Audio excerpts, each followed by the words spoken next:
जय जय रघुवीर समर्थ।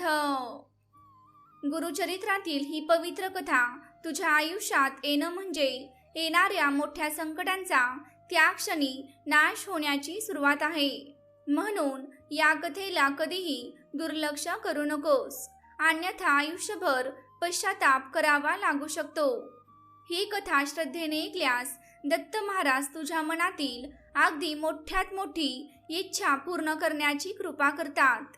जसं वारा क्षणात सगळं उडवून नेतो, तसंच तुझ्या आयुष्यातील गरिबी, साडेसाती, पनवती, शत्रू, वाईट शक्ती, करणी बाधा आणि अगदी मोठे रोग सुद्धा दूर होऊ शकतात। यावर विश्वास ठेव।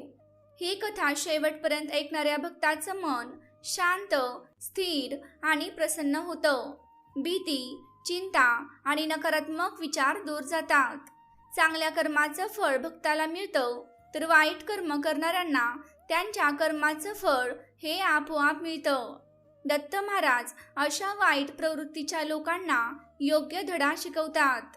ज्या घरात ही कथा ऐकली जाते त्या घरात सुख, समृद्धी, शांती आणि आनंद नांदतो। भक्ताच्या अंतःकरणात श्रद्धा, विश्वास आणि देवाची सततची अनुभूती निर्माण होते। दत्तगुरूंच्या कृपेने भक्त संकटमुक्त, समाधानी आणि आनंदी जीवन जगू लागतो। म्हणून भक्तांनो, या पवित्र कथेला शेवटपर्यंत आमच्या सोबत अनुभवत रहा। आणि सुरुवात करण्यापूर्वी ही कथा आवडली असेल तर लाईक करा आणि कमेंटमध्ये प्रेमाने श्री गुरुदेव दत्त असे लिहा। तसेच ही कथा दत्तगुरूंच्या इतर भक्तांपर्यंत पोहोचवा। भक्तीचा प्रसार करणारे भक्त परमेश्वराला अत्यंत प्रिय असतात आणि यामुळे तुम्हाला मोठं पुण्य प्राप्त होतं। चला तर मग दत्त महाराजांचं नामस्मरण करून या गुरुचरित्राच्या दिव्य कथेला आपण सुरुवात करूया। गुरुचरित्र आपल्याला हे शिकवतं की देव त्वरित सुख देत नाही, तर सर्वप्रथम भक्ताचं मन उभं करतो। कारण मन मजबूत झालं की आयुष्यही आपोआप सावरतं। या सृष्टीत असंख्य जीव आहेत जे चेहऱ्यावर हास्य ठेवून जगतात, पण मनाच्या आत खोलवर रोज थोडे थोडे तुटत जातात। त्या लाखो जीवांपैकी तोही एक होता। त्याचं आयुष्य साधं पण कठीण होतं। छोटंसं घर, तुटलेल्या भिंती, नेहमीच अपुरी पडणारी साधनं आणि मनात सतत घर करून बसलेली चिंता यांनीच त्याची ओळख तयार केली होती। लहान वयातच वडिलांचा आधार हरपला, आई आजारी आणि अशक्त, शिक्षण अपूर्णच राहिलं, काम मिळालं तरी ते टिकायचं नाही, कधी मालक फसवायचा, कधी सहकारी पाय ओढायचे, तर कधी परिस्थितीच आडवी यायची। हातात पैसा आला तरी तो जणू थांबायलाच तयार नसायचा, जणू त्याच्या नशिबातच धन टिकणं नव्हतं। तो स्वभावाने चांगला होता, कुणाचं वाईट त्याने कधीच केलं नव्हतं, तरीही त्याच्याच वाट्याला अपमान, दुर्लक्ष आणि उपेक्षा सतत येत राहिली। गुरुचरित्रात सांगितल्याप्रमाणे काही जीव मागील जन्मातील अपूर्ण कर्माचा भार घेऊन या जन्मात येतात। हा भार दिसत नाही, पण प्रत्येक पावलावर त्याची जाणीव होत राहते। दिवसागणिक त्याच्या मनात चिंतेचं ओझं वाढत गेलं। आज काय होणार, उद्या कसं निभावणार, आईच्या औषधांसाठी पैसे कुठून आणायचे, कर्ज कसं फेडायचं, लोक काय म्हणतील, या विचारांनी त्याचं मन पूर्णपणे व्यापून टाकलं। रात्री त्याला झोप लागत नसे आणि कधी लागलीच तर भयानक स्वप्न त्याला घेरायची। अंधार, कुणीतरी पाठलाग करत असल्याची भावना, श्वास गुदमरल्यासारखं वाटणं, सकाळी उठल्यावर शरीर थकल्यासारखं आणि मन अधिकच जड झालेलं असायचं। इथेच गुरुचरित्र हे एक महत्त्वाचं सत्य सांगतं। संकट बाहेर नसतं, ते आधी मनात निर्माण होतं आणि मनातील संकट जितकी वाढतं तितकं आयुष्य अधिकच गुंतागुंतीचं वाटू लागतं। हळूहळू त्याच्या भोवती काही लोक जमा झाले, जे वरून गोड बोलायचे पण मनातून मत्सर बाळगायचे। त्याच्या अडचणींचा फायदा घेणारे, त्याच्याबद्दल खोट्या गोष्टी पसरवणारे आणि त्यांचं नुकसान व्हावं यासाठी प्रयत्न करणारे। हे सगळं त्याला दिसत होतं, पण तो काहीच करू शकत नव्हता, कारण आतून तो आधीच खूप थकून गेला होता। गुरुचरित्रात यालाच शत्रूंची सावली असे म्हटले आहे. ती थेट दिसत नाही, पण मनाला सतत त्रास देत राहते. या सगळ्या संघर्षात त्याची देवावरची श्रद्धा डगमगू लागली.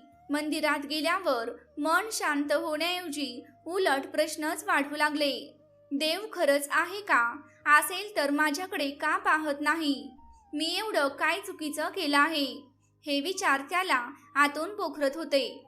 पण गुरुचरित्र आपल्याला सांगते, देवाला प्रश्न विचारणं म्हणजे नास्तिकपणा नव्हे, उलट ती एक आर्त हाक असते, मदतीसाठी केलेली प्रामाणिक विनंती असते.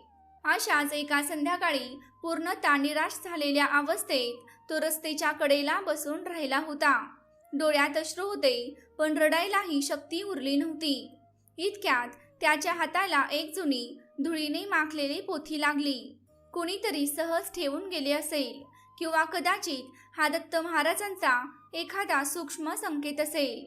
त्याने ती हळूच उचलली. धूळ झटकली. मुखपृष्ठावर स्पष्ट अक्षरात लिहिले होते, श्री गुरुचरित्र. त्या नावाचा नेमका अर्थ त्याला कळत नव्हता, पण पोथी हातात घेताच त्याच्या मनातील घालमेल हळूहळू शांत होऊ लागली. जणू कुणीतरी आतूनच कुजबुजलं, इथेच थांब, इथेच तुला उत्तर सापडेल. त्या रात्री त्याने ती पोथी वाचली नाही, फक्त डोळ्याजवळ ठेवली. पण अनेक दिवसांनी त्याला त्या रात्री गाढ आणि शांत झोप लागली. स्वप्नात त्याला एक तेजस्वी पण अत्यंत साधा योगी दिसला. पांढऱ्या वस्त्रांमध्ये, डोळ्यात अपार करुणा. तो काही बोलला नाही, फक्त शांतपणे त्याच्याकडे पाहत राहिला. त्या नजरेतच त्याच्या मनातील भीती, चिंता आणि अस्वस्थता हळूहळू विरघळून गेली. गुरुचरित्र सांगते, गुरु शब्दांनी नव्हे तर अनुभूतीने संवाद साधतात. सकाळी उठल्यावर बाह्य परिस्थिती तशीच होती. गरिबी, चिंता, अडचणी काहीच बदलले नव्हते, पण त्याच्या मनात मात्र एक वेगळंच तेज, एक नवी ऊर्जा निर्माण झाली होती.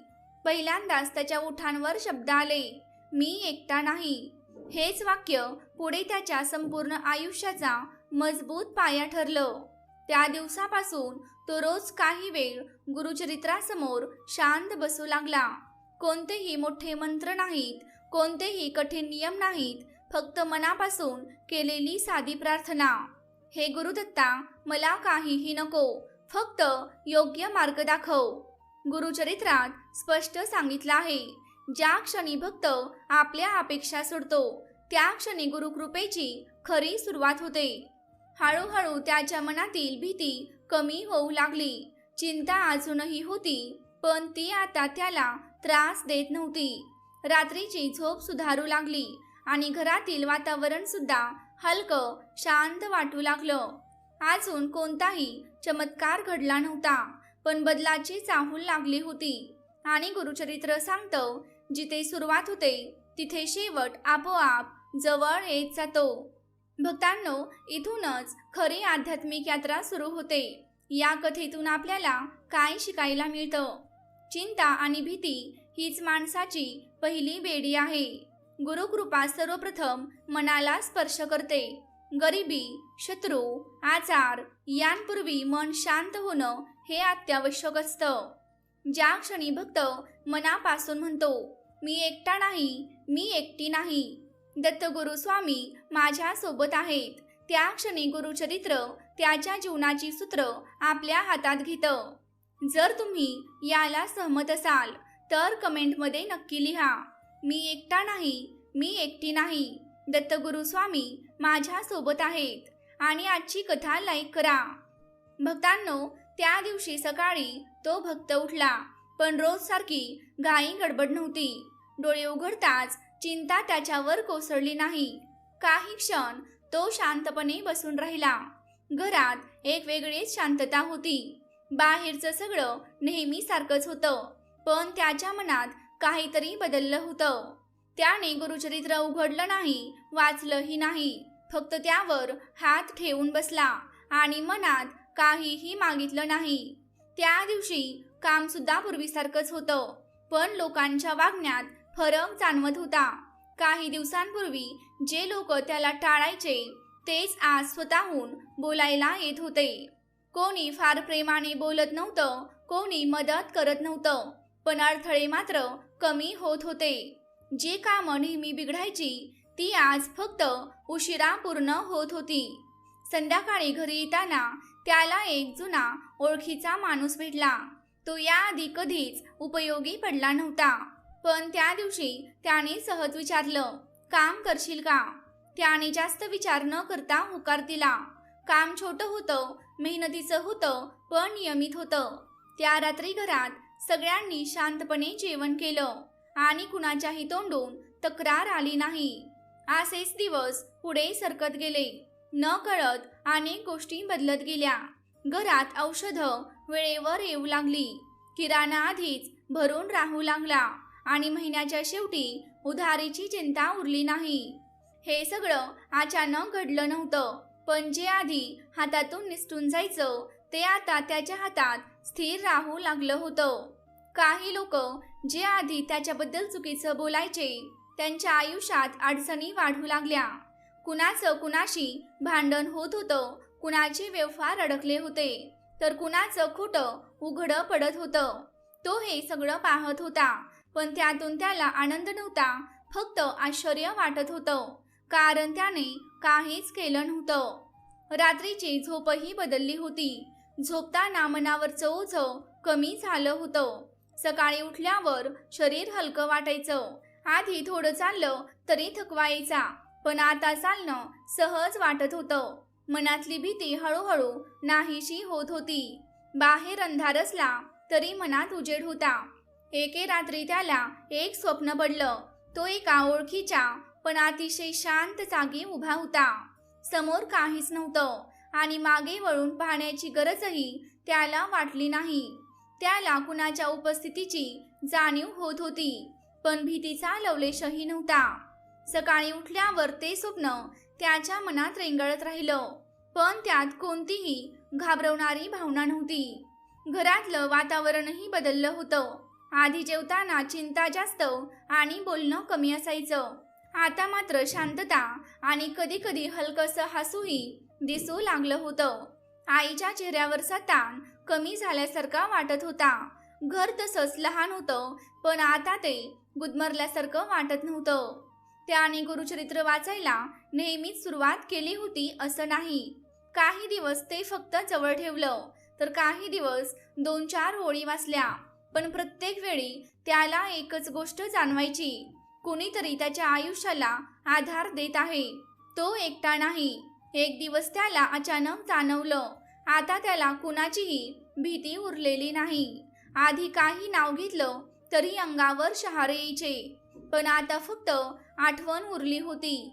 घरात रात्री दिवा बंद केल्यावर जी अस्वस्थता जाणवायची ती पूर्णपणे नाहीशी झाली होती.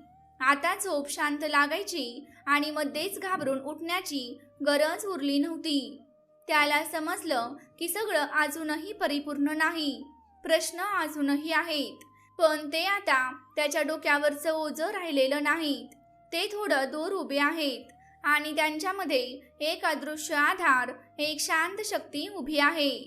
तो आधार शब्दात मांडता येत नव्हता, पण तो दररोज अनुभवता येत होता. गुरुचरित्रातील ही पवित्र कथा तुमच्या मनाला जरी थोडासा स्पर्श करून गेली असेल, तर ती दत्तगुरूंच्या एखाद्या भक्तांपर्यंत नक्की पोहोचवा. कारण भक्तीचा प्रसार केल्याने भगवंत अधिक प्रसन्न होतात आणि आपल्या जीवनातील अनेक इच्छा पूर्ण होतात. दत्तगुरूंचा आशीर्वाद असा आहे की गुरुचरित्रातील ही कथा शेवटपर्यंत श्रद्धेने ऐकणाऱ्या व्यक्तीवर आणि त्याच्या प्रियजनांवर आयुष्यभर कोणतेही मोठे संकट येणार नाही. हेच त्यांचे पवित्र वरदान आहे. काही दिवस शांतपणे पुढे सरकत गेले. काळ बदलत होता, पण तो बदल अचानक किंवा गोंधळ निर्माण करणारा नव्हता. सगळं काही हळूहळू सहजपणे उलगडत होतं. जसं एखादं झाड न बोलता न कळता वाढतं, तसंच त्याच्या आयुष्यात सुद्धा बदल घडत होते. तो रोजप्रमाणे सकाळी उठायचा, आपलं काम करायचा आणि दिवस संपवून परत घरी यायचा. पण आता त्याच्या मनात एक वेगळी स्थिरता निर्माण झाली होती. आधीसारखी आतली धावपळ, अस्वस्थता किंवा गोंधळ उरला नव्हता. एक दिवस कामावरून परतताना त्याच्या लक्षात आलं, ज्या रस्त्याने जाताना पूर्वी मन बेचैन व्हायचं, तोच रस्ता आज अगदी साधा आणि शांत वाटत होता. मनात कुठलाही भार नव्हता. कोणाची आठवण झाली तरी मन विचलित होत नव्हतं. जणू काही आतून सगळं मोकळं हलकं झालं होतं. त्या काळात घरात एक लहानशी अडचण निर्माण झाली. अचानक खर्च वाढला. पूर्वी असं काही घडलं असतं तर तो पूर्णपणे खचून गेला असता. पण यावेळी त्याने शांतपणे परिस्थितीचा विचार केला. मन स्थिर ठेवून उपाय शोधला आणि उपाय मिळालाही.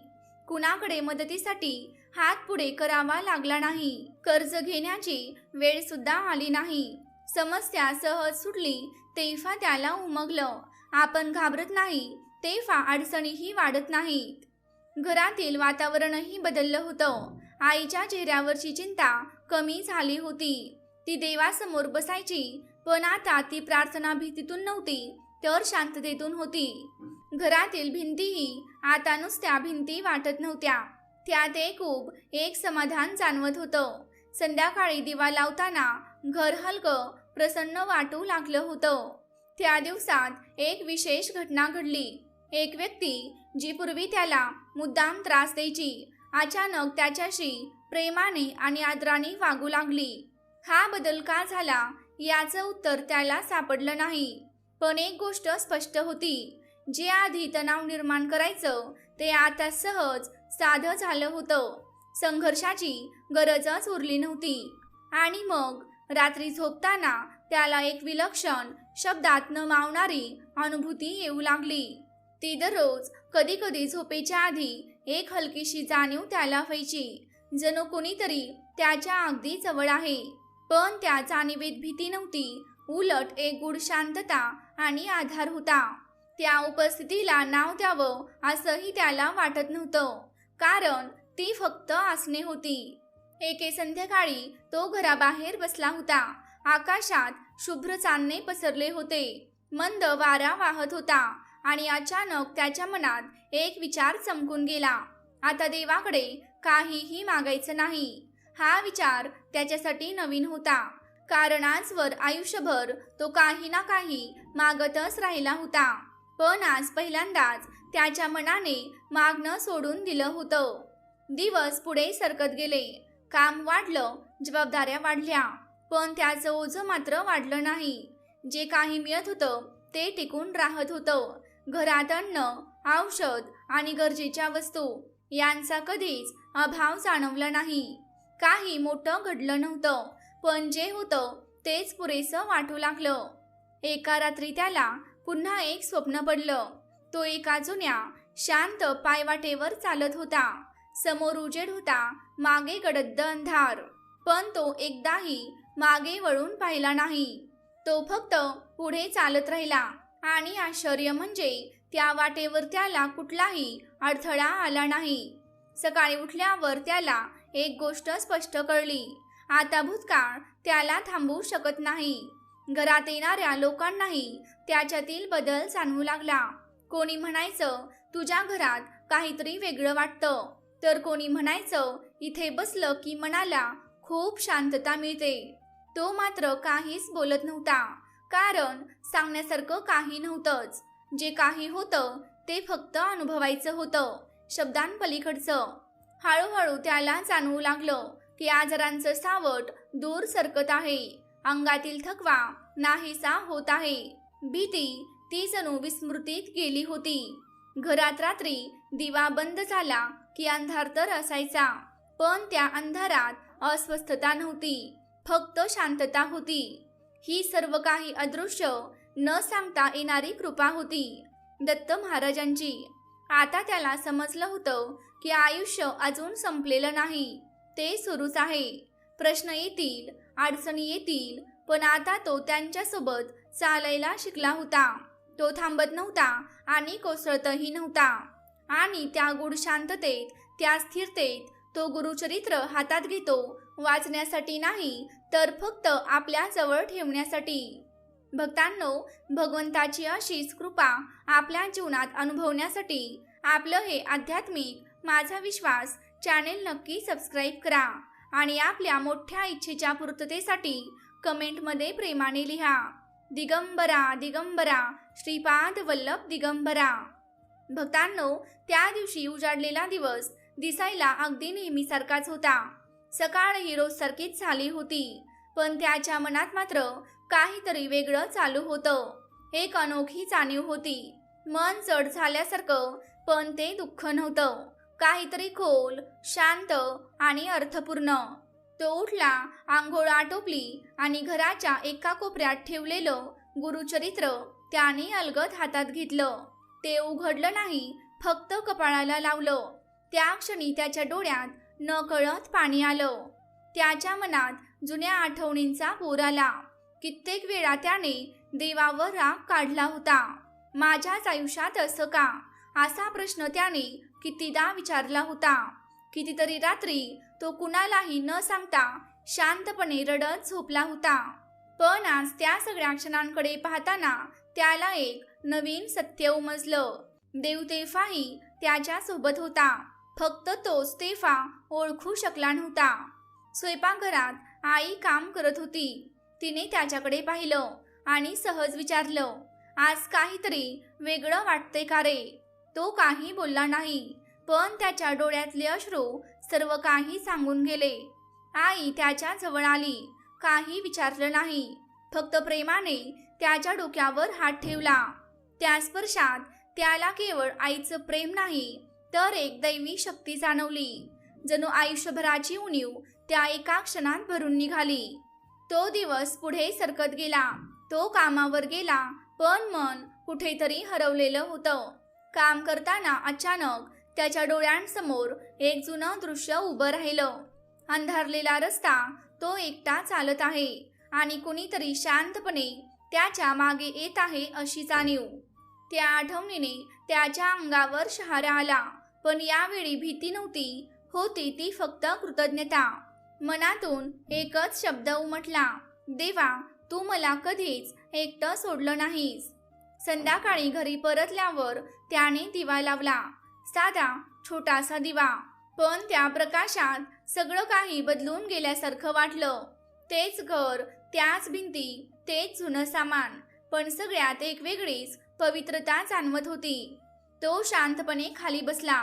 गुरुचरित्र उघडलं. 2च ओळी वाचल्या आणि त्याचे शब्द अडखळले. डोळ्यातून अश्रू वाहू लागले. पण हे दुःखाचे नव्हते, तर आता खरं समजलं या अनुभूतीचे होते. आयुष्यभर तो जे मिळालं नाही त्यासाठी दुःखी होत राहिला, पण जे सतत मिळत होतं त्याची जाणीवच त्याला नव्हती. आणि आज पहिल्यांदाच त्याच्या मनात एक गाढ शांतता उतरली. आपल्याला कायम जपलं गेलं आहे. प्रत्येक वेळी पडताना कुणीतरी आपल्याला अलगद सावरलं आहे. त्या रात्री तो खूप वेळ जागाच होता. घरात पूर्ण शांतता होती. बाहेर कुत्र्याचे भुंकणे, दूरवरून येणाऱ्या गाड्यांचा हलका आवाज, सगळं काही ऐकू येत होतं. पण त्याच्या मनात मात्र अजिबात गोंधळ नव्हता. डोळे मिटताच त्याच्या मनात एकच विचार अलगद उमटला, जे काही घडलं ते नक्कीच चांगल्यासाठीच घडलं असेल. झोपेत त्याला एक वेगळंच स्वप्न पडलं. कुठलेही दृश्य नव्हते, ना अंधार, ना प्रकाश, ना कुठला रस्ता. फक्त एक सुखद ऊब होती. अगदी लहान बाळ आईच्या कुशीत जसं सुरक्षित वाटतं तशी. त्या उभेत त्याचं मन पूर्णपणे शांत झालं होतं. सकाळी जाग आली तेव्हा डोळ्यात पुन्हा अश्रू तरळले, पण यावेळी तो रडला नाही. तो फक्त शांत बसून राहिला, हात जोडले. शब्दांची गरज नव्हती, कारण भावना शब्दांपेक्षा खूप मोठी होती. त्या दिवसानंतर घरात एक वेगळीच शांतता स्थिरावली. कुणी मोठ्या पूजा केल्या नाहीत, कुठलेही मोठे विधी झाले नाहीत. तरीही घरात येणाऱ्या प्रत्येक व्यक्तीला काही क्षण शांत बसावंसं वाटायचं आणि जाताना प्रत्येक जण एकच गोष्ट म्हणायचा, इथे आल्यावर मन खूप हलकं होतं. हळूहळू त्याला एक मोठी गोष्ट समजली. देव आपल्या आयुष्यातील संकट दूर करण्यासाठी येत नाही. तो येतो तेव्हा आपल्याला त्या संकटात ठामपणे उभं राहायला बळ देण्यासाठी. आणि जेव्हा तो आपल्याला धरून ठेवतो तेव्हा संकटही हळूहळू आपली पकड सोडतं. ही जाणीव त्याच्या मनाला स्पर्शून गेली. त्याच्या डोळ्यातील ओलाव्यात आता दुःख नव्हतं, तर एक खोल समाधान होतं. यानंतर त्याचं आयुष्य जणू शांत प्रवाहासारखं वाहू लागलं. काहीही विशेष घडत नव्हतं, पण जे काही होत होतं ते मनाला खोलवर स्पर्शून जाणारं होतं. तो आता लोकांच्या वागण्यावर फारसा विचार करत नव्हता. कुणी काय बोललं, कुणी कसं वागलं, कुणी दुर्लक्ष केलं, या सगळ्यांचा हिशोब ठेवणं त्याने सोडून दिलं होतं. पूर्वी त्याचं मन अशाच गोष्टींमध्येच अडकून राहत असे, पण आता त्याला थांबता येत होतं.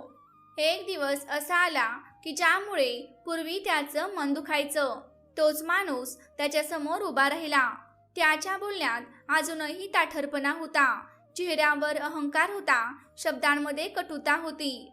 पूर्वी असं झालं असतं तर त्याची रात्र बेचैन गेली असती, पण त्या दिवशी तो पूर्ण शांत होता. त्याने काहीही उत्तर दिलं नाही, फक्त नजर खाली केली आणि शांतपणे पुढे निघून गेला.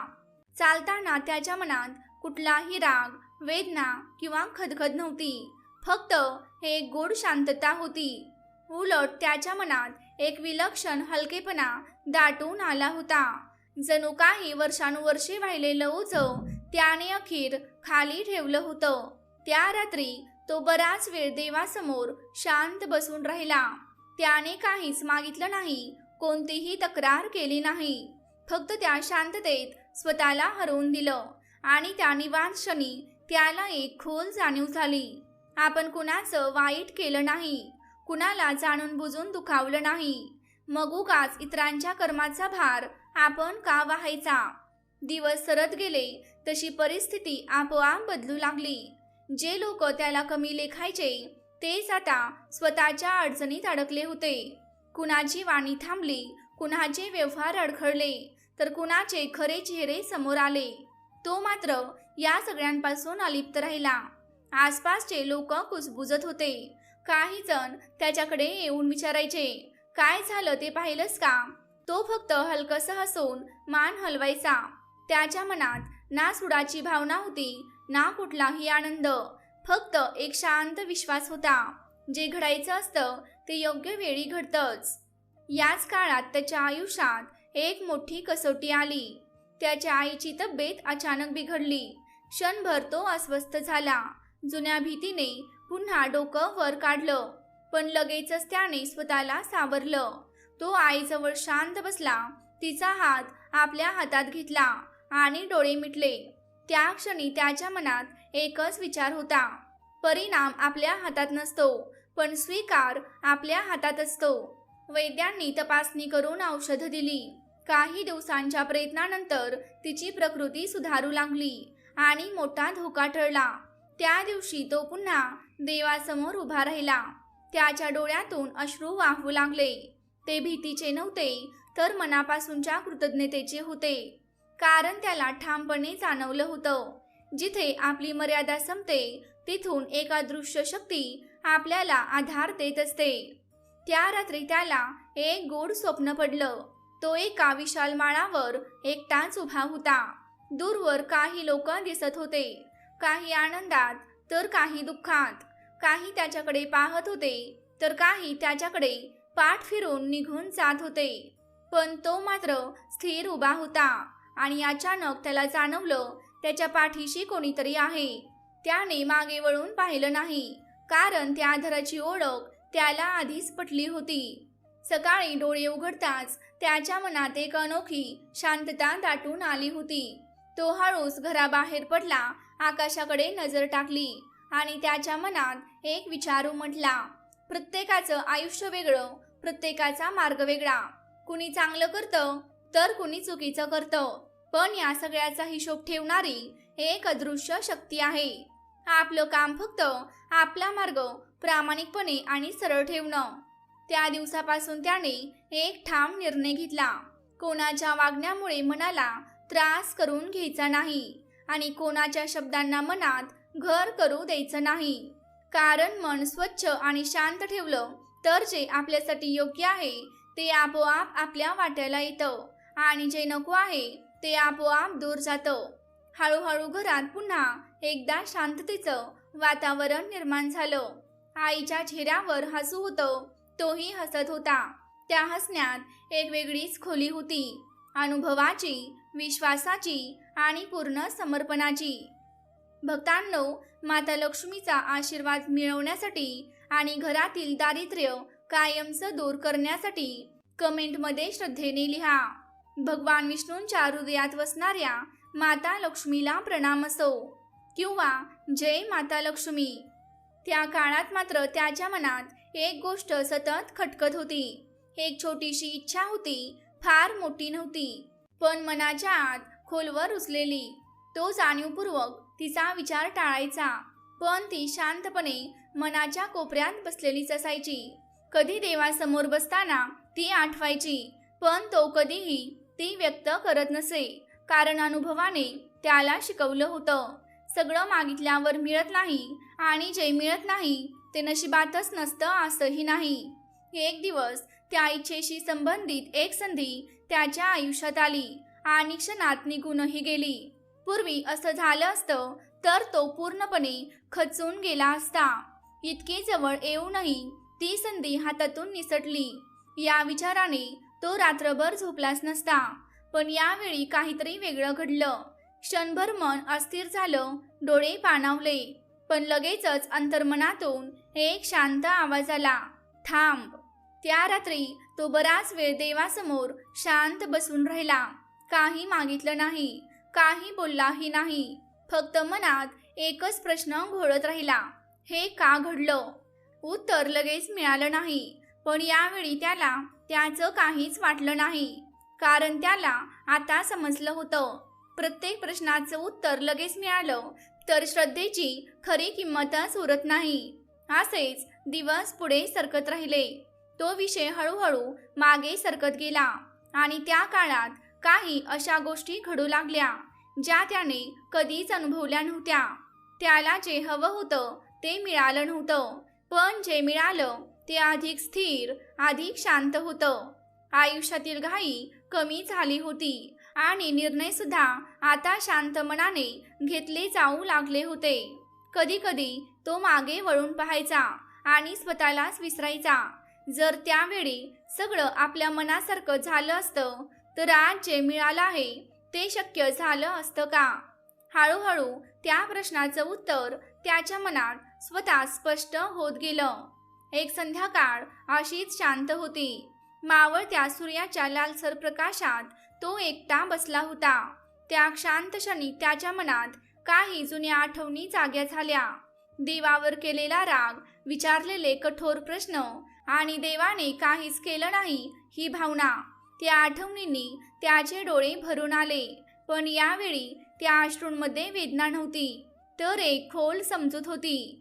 त्याला उमगलं, जेव्हा आपण तयार नसतो तेव्हा देव नाही म्हणत नाही, तो फक्त थांब म्हणतो. आणि तो थांब आपल्याला तोडण्यासाठी नसतो, तर आपल्याला अधिक सक्षम बनवण्यासाठी असतो.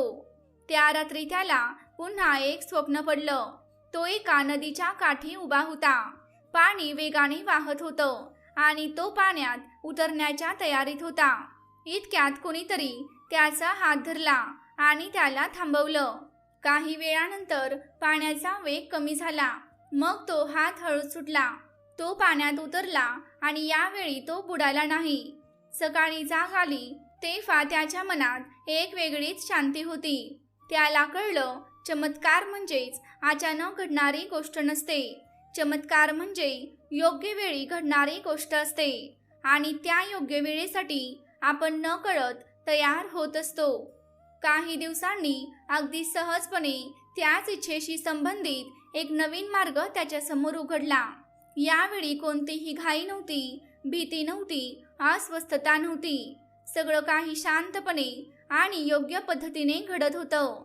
आणि तेव्हा त्याला जाणवलं, जे आधी थांबवलं गेलं होतं ते नाकारलेलं नव्हतं, ते फक्त योग्य वेळ येईपर्यंत पुढे ढकललं गेलं होतं. त्या दिवशी तो देवासमोर उभा राहिला. डोळ्यात अश्रू दाटले होते, पण ते काही मिळाल्याचे नव्हते, ते समजल्याचे होते. कारण आता त्याला उमगलं होतं, की काही गोष्टी घडत असताना त्यांचा अर्थ कळत नाही, पण जेव्हा आपण मागे वळून पाहतो तेव्हा प्रत्येक थांबा, प्रत्येक अडथळा, प्रत्येक विलंब हा आपल्या भल्यासाठीच घडलेला असतो. तो आता चमत्काराची वाट पाहत नव्हता, कारण त्याला जाणवलं होतं तो स्वतःच एका सुंदर प्रक्रियेतून जात आहे, आणि जेव्हा ही प्रक्रिया पूर्ण होईल तेव्हा जे काही त्याच्यासाठी ठरलेलं आहे ते आपोआप त्याच्या हातात येईल. घरात शांतता होती, मनात विश्वास होता, आणि त्या विश्वासातून एक अतूट नातं निर्माण झालं होतं, भक्त आणि भगवंत यांच्यातलं.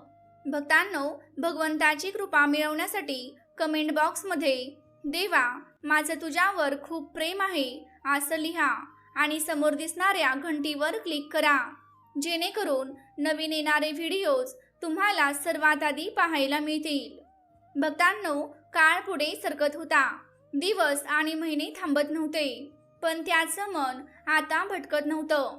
पूर्वी भविष्याचा विचार करताना मनात भीती आणि ताण निर्माण व्हायचा, पण आता भविष्य समोर आलं तरी श्वास अडखळत नव्हता, कारण त्याला खात्री झाली होती जे पुढे आहे ते अंधार नाही, भगवंत त्याच्या सोबतच आहे.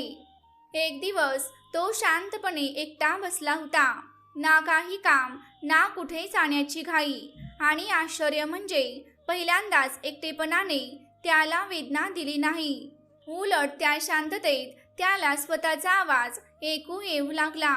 मनात जुन्या आठवणी उभ्या राहिल्या, अपमान, दुर्लक्ष, तुटलेली स्वप्न, अर्धवट थांबलेले प्रयत्न. पण त्या आता जखमा राहिल्या नव्हत्या, त्या फक्त आठवणी झाल्या होत्या, आणि त्या आठवणी आता वेदना देत नव्हत्या. त्याला जाणवलं, जर ते सगळं घडलं नसतं तर आजची ही शांतता त्याला मिळाली असती का? कदाचित नाही. हा विचार येताच त्याचे डोळे पुन्हा भरून आले, पण यावेळी तो रडला नाही. तो फक्त डोळे मिटून शांत बसून राहिला, जणू कोणीतरी त्याच्या मनातील प्रत्येक जखमेवर अलगद हात फिरवत आहे. आणि शेवटी त्याला एक सत्य पूर्णपणे कळलं. आपल्याला जेव्हा वाटतं की देव आपल्यापासून दूर आहे, तेव्हाच तो आपल्याला सर्वात जास्त आधार देत असतो. जेव्हा त्याला वाटलं की सगळं काही संपून गेलं आहे, तेव्हाच कुठेतरी एक नवीन सुरुवात शांतपणे घडत होती. फक्त त्या क्षणी त्याच्या नजरेला ते दिसत नव्हतं. एका शांत संध्याकाळी तो आपल्या आईजवळ बसला होता. आईने काहीही मोठं बोललं नाही, पण तिच्या डोळ्यांमध्ये एक वेगळंच समाधान झळकत होतं. तिने फक्त हलक्या आवाजात एवढंच म्हटलं, देव मोठा आहे. त्या 2 शब्दांनी त्याच्या मनाला खोलवर स्पर्श केला, कारण त्या शब्दांमध्ये तिचं आयुष्यभराचं दुःख, न थांबणाऱ्या प्रार्थना आणि अढळ विश्वास दडलेला होता. त्या रात्री त्याला एक विलक्षण स्वप्न पडलं. तो एका लांब अनोळखी रस्त्यावर चालत होता. रस्त्याच्या दोन्ही बाजूंना काटेरी झाडं होती, पण आश्चर्य म्हणजे त्याला एकही काटा टोचत नव्हता. जणू काही ते काटे स्वतःहून बाजूला सरकत होते. तो थोडा थांबला, मागे वळून पाहिलं आणि थक्क झाला, कारण मागे कोणताही रस्ता उरलेला नव्हता. फक्त काट्यांनी भरलेलं जंगल होतं. तरीही तो सुरक्षितपणे पुढे आला होता. सकाळी जाग आल्यावर त्याला एक मोठं सत्य उमगलं. ज्या गोष्टी आयुष्यातून निघून गेल्या, ज्या तुटल्या, ज्या थांबल्या, त्या सगळ्या त्याच्या रक्षणासाठीच होत्या. काही गोष्टी मिळाल्या नाहीत, कारण त्या मिळाल्या असत्या तर आजची मनशांती त्याला कधीच मिळाली नसती. आता त्याच्या मनात कुणाबद्दलही राग नव्हता. कुणाच्या वागण्यामुळे तो स्वतःला त्रास देत नव्हता, कारण त्याला समजलं होतं प्रत्येक जण आपल्या कर्माच्या वाटेवर चालतो आहे, आणि प्रत्येकाचा शेवट वेगळा असतो. त्याच्या मनात आता फक्त एकच प्रार्थना होती, देवा मला जे मिळालं आहे ते जपण्याचं बळ दे, आणि जे टळलं त्याबद्दल कधीही तक्रार करावीशी वाटू देऊ नकोस. त्या प्रार्थनेत कोणतीही अपेक्षा नव्हती, फक्त पूर्ण समर्पण होतं. घरातील वातावरणही बदललं होतं. दुःख आलं तरी ते जास्त वेळ टिकत नव्हतं आणि आनंद आला तरी तो अहंकारात रूपांतरित होत नव्हता. आयुष्य सुंदर चाललं होतं, पण त्याचं मन आता त्या आयुष्यावर अवलंबून राहिलं नव्हतं आणि त्या शांत अवस्थेत त्याला पहिल्यांदाच जाणवलं, आता काहीही झालं तरी मी हारू शकत नाही.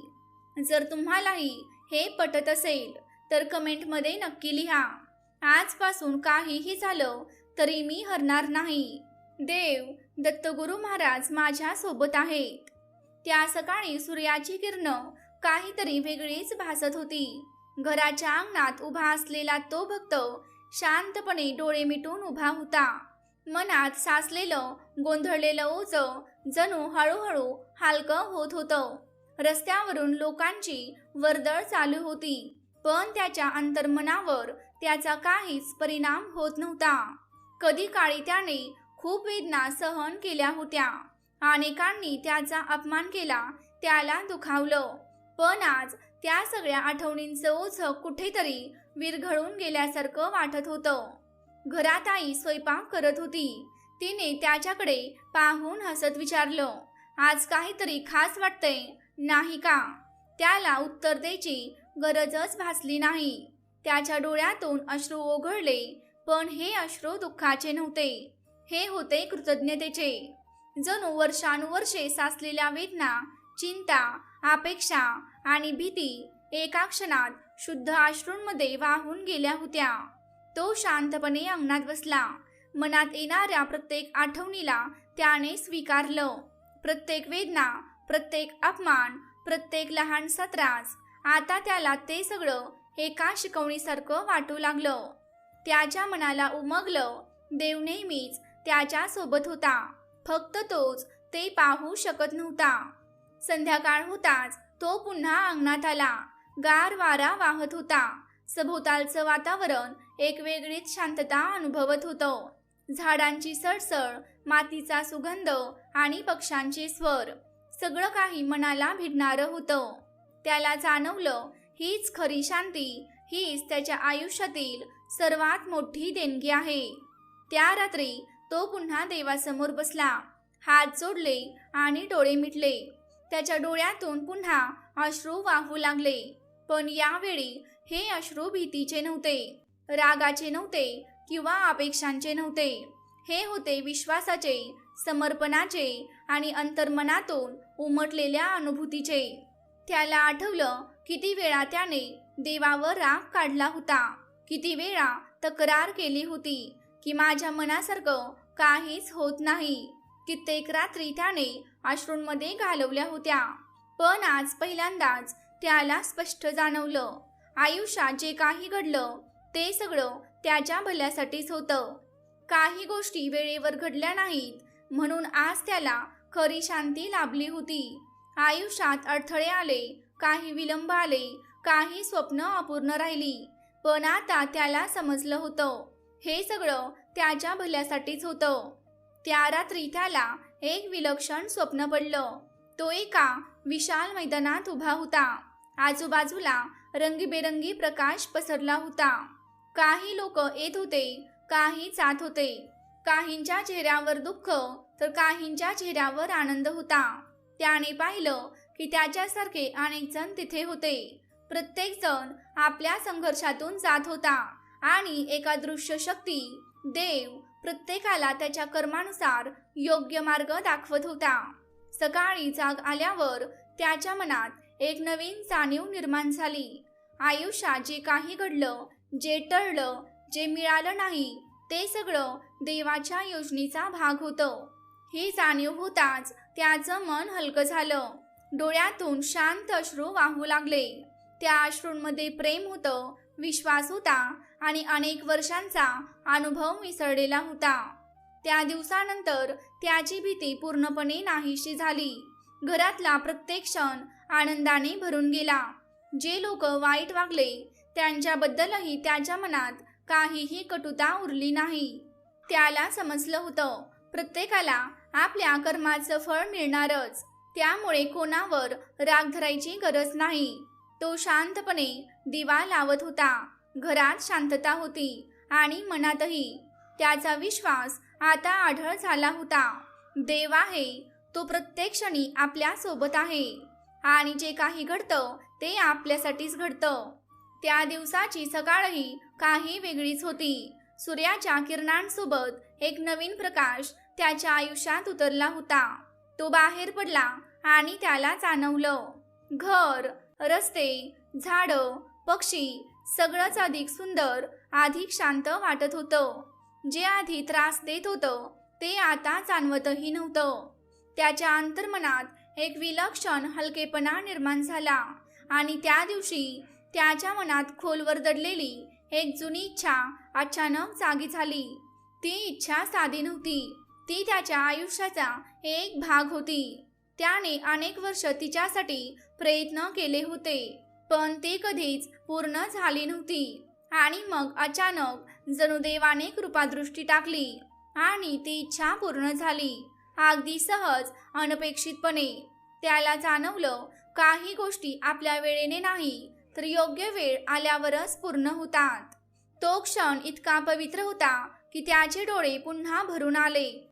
त्याने शांतपणे हात जोडले, डोळे मिटले आणि मनात एक विचार उमटला, जे काही घडलं ते माझ्यासाठीच होतं. माझ्या मेहनतीचा आणि अढळ विश्वासाचा परिणाम आता माझ्या आयुष्यात उमटू लागला होता. संध्याकाळची वेळ होती. तो शांतपणे अंगणात बसला होता. हलकी गार हवा वाहत होती आणि घरात एक सुखद शांतता पसरली होती. आई त्याच्याकडे पाहत होती. तिच्या चेहऱ्यावर समाधानाचं हसू होतं. त्याचं मन भावनांनी भरून आलं. कितीतरी वेळा आईने त्याच्या संघर्षांना, त्याच्या वेदनांना न बोलता समजून घेतलं होतं, पण आज प्रथमच तो स्वतः त्या अनुभूतीत पूर्णपणे बुडाला होता. त्या क्षणी त्याला जाणवलं, देव नेहमीच आपल्या सोबत असतो. प्रत्येक अडथळा, प्रत्येक विलंब, प्रत्येक थांबा हा निरर्थक नसतो. त्यामागे आपल्या भल्याचीच योजना दडलेली असते. त्या रात्री त्याला एक सुंदर स्वप्न पडलं. त्याने आकाशाकडे पाहिलं. जिथे कधी काळी अंधार होता तिथे आता प्रकाश पसरला होता. जिथे भीती होती तिथे विश्वास उभा राहिला होता आणि जिथे मन गोंधळलेलं होतं तिथे आता एक शांत स्थिरता निर्माण झाली होती. हा प्रकाश फक्त त्याच्यासाठी नव्हता, तो प्रत्येकासाठी होता.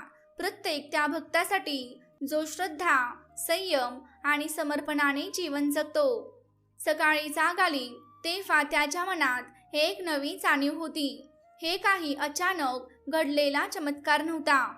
हे सगळं देवाच्या नियोजनानुसार योग्य वेळी, योग्य पद्धतीने घडत होतं. आणि जेव्हा ही गोष्ट मनाला उमजते तेव्हा कळतं की आधीचे सर्व विलंब, अडथळे आणि थांबे हेही आपल्या भल्यासाठीच होते. आता त्याच्या मनात भीती नव्हती, राग नव्हता, कोणतीही अपेक्षा नव्हती. फक्त एक गोड, शांत विश्वास होता. जे घडलं ते योग्य होतं, जे टळलं तेही योग्यच होतं आणि जे मिळालं तेही फक्त चांगल्यासाठीच होतं. त्या दिवशी तो शांतपणे देवासमोर बसला. डोळे मिटले, हात जोडले. त्याच्या डोळ्यांतून हळूच अश्रू वाहू लागले. कृतज्ञतेचे, समाधानाचे आणि अंतर्मनाच्या शांततेचे. जणू एका क्षणात त्याला जीवनाचा खरा अर्थ उमगला होता. त्या रात्री घरात पुन्हा एकदा शांतता पसरली होती. हलकी झुळूक वाहत होती आणि त्याच्या अंतर्मनाला एक नवीन स्थैर्य लाभलं होतं. असं स्थैर्य ज्यामुळे तो आता कोणत्याही परिस्थितीला सामोरे जाण्यास तयार होता. कारण त्याला ठाऊक होतं, जे काही घडामोड होते ती शेवटी चांगल्यासाठीच असते. देवाची अदृश्य शक्ती सदैव त्याच्या सोबत आहे. भक्तांनो, दुसऱ्या दिवशी सकाळी वातावरण अतिशय प्रसन्न होतं. सूर्याच्या पहिल्या किरणांनी घर उजळून निघालं होतं. तो उठला आणि अंगणात पाऊल टाकलं. त्याने हळूहळू घराच्या प्रत्येक कोपऱ्याकडे पाहिलं.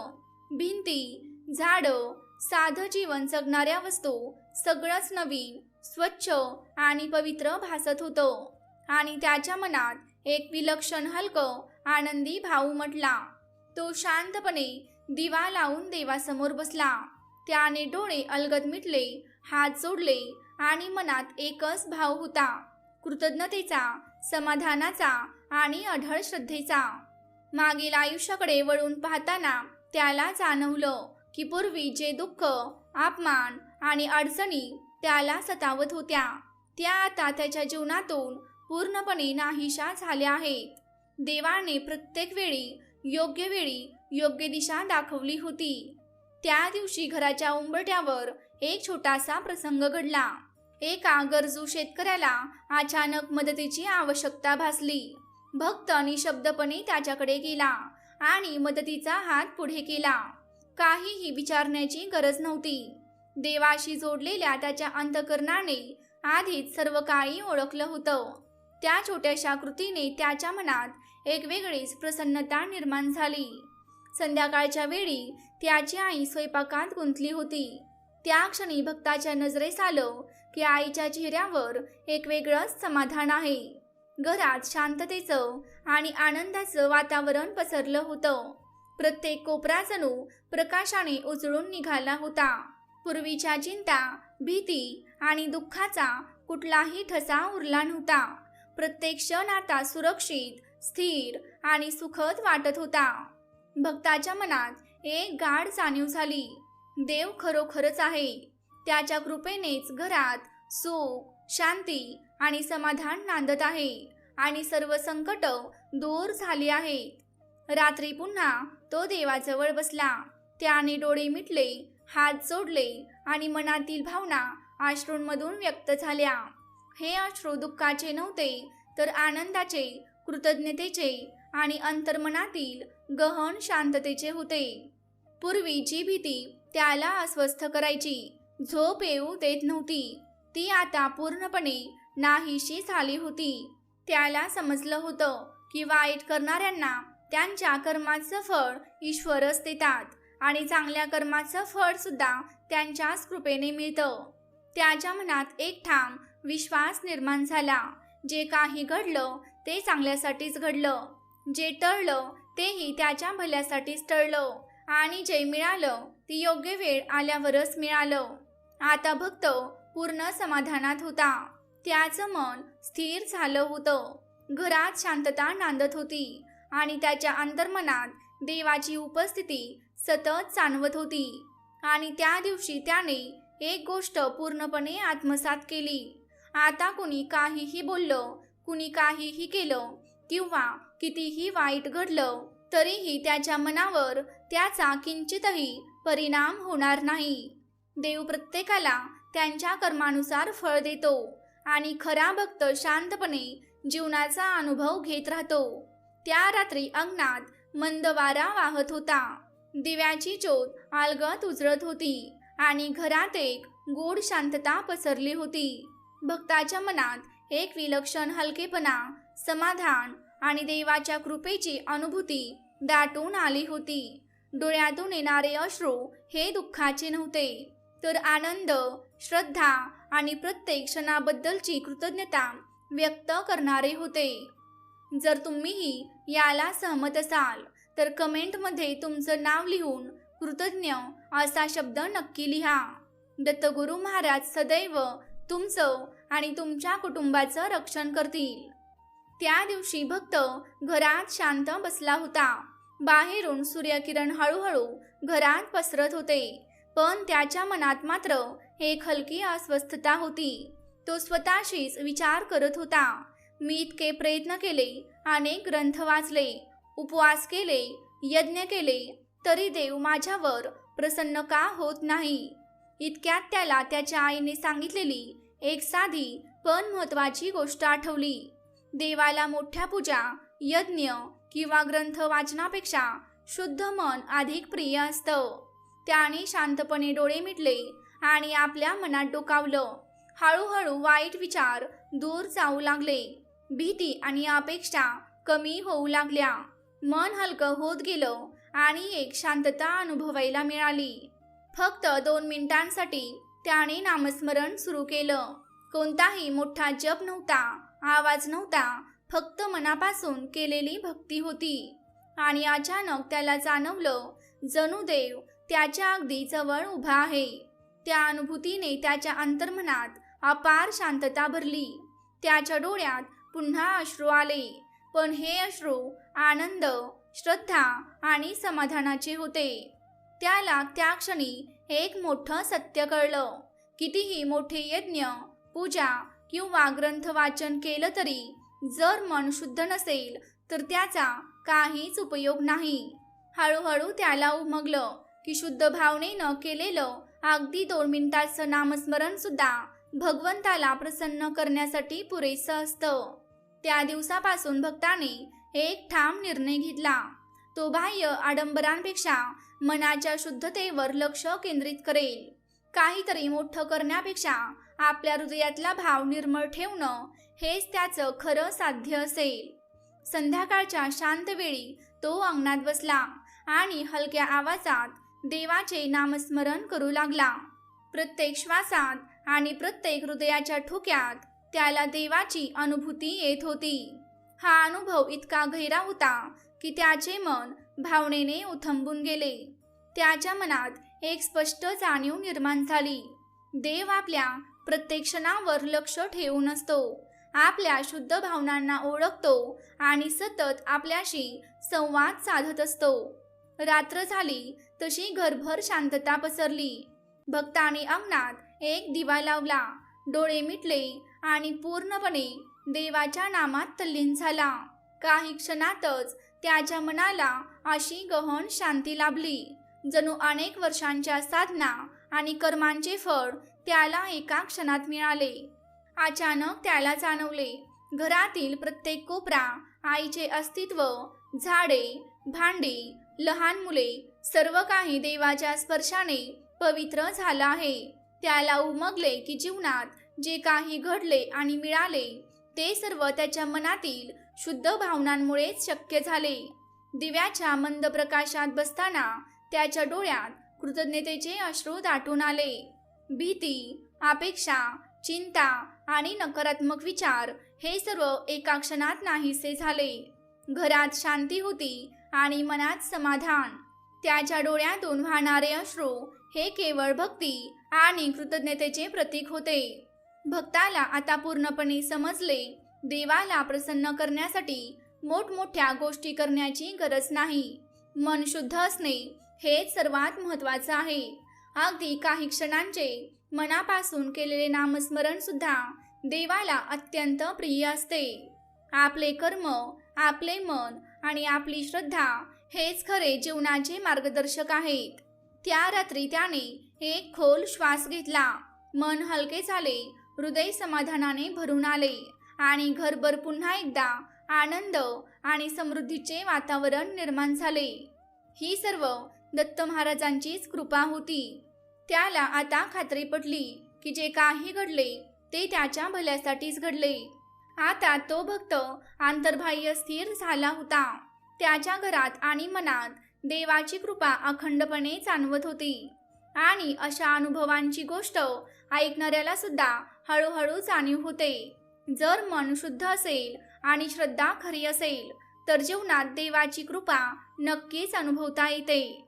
या भक्ताने अनेक वर्ष अखंड तपस्या केली, उपासना केली, यज्ञ केले, ग्रंथांचे वाचन केले आणि जीवनातील असंख्य अडचणींवर मात केली. पण शेवटी त्याला एक गूढ सत्य उमगले. देवाला प्रसन्न करण्यासाठी मोठमोठे यज्ञ, भव्य पूजा किंवा दीर्घ ग्रंथ वाचन आवश्यक नसते. देवाला हवे असते ते फक्त मनाचा शुद्ध भाव आणि अढळ श्रद्धा. 2 मिनिटाचं नामस्मरण सुद्धा जर ते खऱ्या अंतःकरणातून केलं असेल तर भगवंताला सहज प्रसन्न करू शकते. भक्तांनो, एके दिवशी तो भक्त आपल्या घराच्या अंगणात शांतपणे दिवा लावत होता. त्याचे मन पूर्णतः स्थिर होते आणि हृदय भक्तीने ओथंबून भरलेले होते. तेवढ्यात अचानक त्याच्या समोर एक दिव्य प्रकाश प्रगट झाला. तो प्रकाश सूर्यकिरणांपेक्षाही तेजस्वी पण अत्यंत कोमल आणि प्रेमळ होता. भक्त आश्चर्यचकित होऊन त्या प्रकाशाकडे पाहतच राहिला. त्याला समजत नव्हते की हे नेमके काय घडत आहे. हळूहळू त्या प्रकाशातून साक्षात दत्त महाराज त्याच्या समोर प्रगट झाले. 3 तेजस्वी प्रसन्न चेहरे, हातात त्रिशूल आणि एक हात भक्ताला आशीर्वाद देत उंचावलेला. ते दृश्य पाहून भक्त थरथरला. त्याचे हृदय भावनेने भरून आले आणि तो नम्रतेने त्यांच्या चरणी नतमस्तक झाला. त्याच्या डोळ्यांतून अश्रूंचा ओघ सुरू झाला. पण ते अश्रू दुःखाचे नव्हते, ते होते आनंदाचे, श्रद्धेचे आणि कृतज्ञतेचे. त्याच्या अनेक वर्षांच्या भक्तीला आज खरे फळ मिळाले होते. दत्त महाराजांनी प्रेमळ नजरेने त्याच्याकडे पाहिले, हसत हात वर केला आणि म्हणाले, भक्ता, तू मनापासून श्रद्धेने आणि शुद्ध भावनेने ही कथा ऐकलीस. गुरुचरित्राचे श्रवण आणि वाचन यामुळे तुझ्या जीवनात शांतता आणि स्थैर्य येईल. तुझ्या मनातील भीती आणि चिंता नाहीशा होतील. तुझे चांगले कर्म तुला उत्तम फळ देतील आणि वाईट कर्म करणाऱ्यांना त्यांच्या कर्माचे फळ स्वतःच मिळेल. तुझ्या घरात सुख, समृद्धी, शांती आणि आनंद सदैव नांदेल. हे माझे तुला वरदान आहे. तुझे अंतःकरण भक्तीने भरलेले राहील. देवाची उपस्थिती तुझ्या जीवनात, तुझ्या घरात आणि तुझ्या प्रियजनांमध्ये सतत जाणवेल. सर्व संकटे आणि अडचणी दूर होतील आणि तू आनंदाने, समाधानाने जीवन जगशील. हा दिव्य आशीर्वाद ऐकून भक्ताला जणू जीवनाचा खरा अर्थ समजला. त्याचे मन पूर्णतः हलके झाले आणि हृदय आनंदाने ओसंडून वाहू लागले. त्याने शांतपणे डोळे मिटले आणि दत्त महाराजांच्या कृपेचा घैवरलेला अनुभव घेत राहिला. दत्त महाराजांनी त्याच्याकडे प्रेमळ नजरेने पाहिले. हलक्या हास्याने त्यांनी हात वर करत आशीर्वाद दिला. जोपर्यंत तू जिवंत आहेस तोपर्यंत माझी कृपा तुझ्यावर कायम राहील. भगवंत नेहमी तुझ्या सोबत आहेत. फक्त श्रद्धा ठेव, मन शुद्ध ठेव, चांगले कर्म करत राहा आणि आनंदाने जीवन जगायला सुरुवात कर. इतकं बोलून सभोवतालचा प्रकाश हळूहळू मंदावला आणि दत्त महाराज अदृश्य झाले. मात्र त्यांच्या उपस्थितीची अनुभूती भक्ताच्या अंतःकरणात कायमची कोरली गेली. त्या दिवसानंतर त्याचे जीवन पूर्णपणे बदलले. संकटे नाहीशी झाली, मन प्रसन्न झाले आणि तो भक्तिमय आनंदी जीवन जगू लागला. घरात शांतता आणि समृद्धी नांदू लागली आणि प्रत्येक क्षणी त्याला देवाच्या कृपेचा अनुभव येऊ लागला. तो रोज दिवा लावून दत्त महाराजांची भक्ती करू लागला. कधी कधी त्याच्या डोळ्यात अश्रू यायचे, पण ते दुःखाचे नव्हते, तर आनंद, श्रद्धा आणि गुरुचरित्राच्या गूढ शिकवणीची जाणीव झाल्याचे होते. हळूहळू त्याला उमगले की गुरुचरित्राचे श्रवण आणि मनाची शुद्धता यामुळे जीवनात आमूलाग्र बदल होतो. देवाचे दर्शन घडते आणि भक्तांच्या सर्व इच्छा पूर्ण होतात. आता तो प्रत्येक क्षणी दत्तगुरूंच्या कृपेचा अनुभव घेत होता. तो सकाळ संध्याकाळ गुरुचरित्र ऐकायचा, नामस्मरण करायचा. दत्त महाराजांच्या कृपेने त्याच्या घरी सुख, समृद्धी आणि स्थैर्य कायमचे वसले. भक्तांनो, या कथेतून आपल्याला एक महत्त्वाचा संदेश मिळतो. कर्माचे फळ अटळ असते. चांगले कर्म चांगले परिणाम देतात, तर वाईट कर्म त्याचे दुःखद परिणाम घडवतात. इतरांचे वाईट वागणे किंवा शत्रूंचे कट यामुळे आपले मन विचलित होऊ देऊ नका, कारण देव प्रत्येकाला योग्य दिशा दाखवत असतो. जीवनातील प्रत्येक घटना ही भगवंताच्या नियोजनानुसार घडते. आपल्याला हवे ते त्वरित मिळत नाही, पण जे घडते ते योग्य वेळेस आणि आपल्या हितासाठीच घडते. विलंब आणि अडथळे हे आपल्याला शिकवण्यासाठी आणि सक्षम बनवण्यासाठी असतात. मनाची शुद्धता हीच खरी पूजा आहे. मोठे यज्ञ, ग्रंथांचे वाचन किंवा कठोर साधना यांना महत्त्व आहेच, पण देव खऱ्या अर्थाने प्रसन्न होतो तो आपल्या शुद्ध भावनेवर. श्रद्धा, समर्पण आणि भक्तीने भरलेले हृदय हेच खरे अमूल्य धन आहे. स्थिर आणि निष्ठावान श्रद्धेमुळे केवळ मनाच्या शुद्ध भावनेने भक्ताच्या जीवनात अनेक अद्भुत बदल घडतात. घरात शांतता, सुख आणि समृद्धी येते. भीती आणि चिंता नाहीशा होतात. अंतःकरण स्थिर आणि आनंदी बनते. आणि सर्वात महत्त्वाचं, नित्य नामस्मरण. फक्त 2 मिनिटांचं ध्यान 2 मिनिटाचं नामस्मरण सुद्धा भगवंताची कृपा मिळवण्यासाठी पुरेसं असतं. वेळ नाही, मोठ्या साधनेची तयारी नाही, तरीही काही हरकत नाही. फक्त मन शुद्ध, भक्तिपूर्ण आणि एकाग्र असलं की तेच पुरेसं आहे.